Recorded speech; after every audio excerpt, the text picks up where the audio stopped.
មុខដែរឬទេស្រីកុំធុញបងសួរសូមអូនកុំប្រកាន់អីព្រោះចង់ឲ្យតម្លៃគាំទ្រស្នាដៃខ្មែរយើងវិញចាបងចា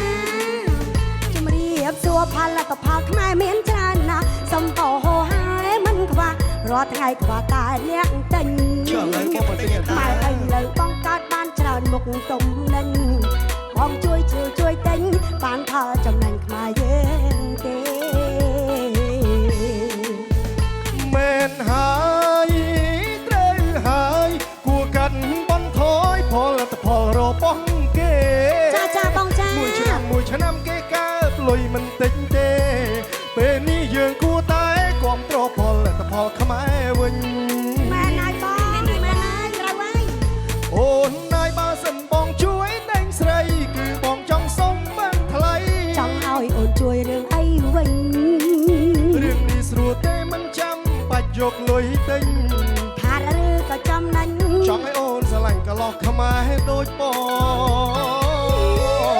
កន្លោះខ្មែរមែនហើយបងកន្លោះខ្មែរមែនអូនជឿថាកន្លោះទេមែនបងកន្លោះខ្មែរមែន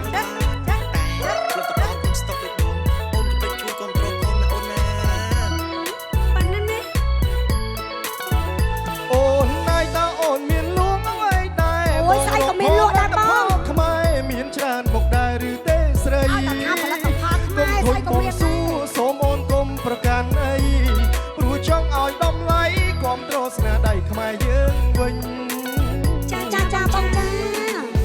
ជំរាបសួរផលិតផលខ្មែរមានច្រើនណាស់សម្បូរហូរហែមិនខ្វះរាល់ថ្ងៃខ្វះតែអ្នកទិញចូលលើបងបន្តិចឲ្យតាខ្មែរឲ្យបងកើតបានច្រើនមុខទុំនឹងបងជួយ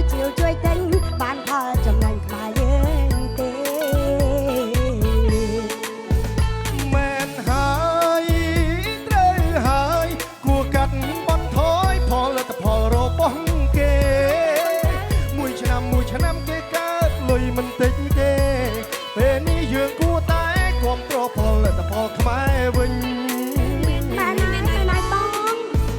អូនណាយបើសិនបងជួយតែងស្រីគឺបងចង់សុំបានថ្លៃចង់ឲ្យអូនជួយរឿងអីវិញរឿងនេះស្រួលទេមិនចាំបាច់យកលុយទិញថាឬក៏ចំណេញចង់ឲ្យអូនស្រឡាញ់កន្លោះខ្មែរដូចបងកន្លោះខ្មែរអីតែបងឯងណែអ្នកស្ដាប់ត្រង់ហើយក៏សិតតែកន្លោះខ្មែរទាំងអស់ដែរនេះចាំបាត់ថាហ្នឹងបាទអូនបាទតែផលិតផលខ្ញុំស្តុកដូចបងអូនក៏ភ្លេចជួយគ្រប់គ្រងផងណាអូនណាប៉ណ្ណឹងនេះចូលរួមគ្រប់គ្រងផលិតផលខ្មែរទាំងអស់គ្នាណាបងប្អូន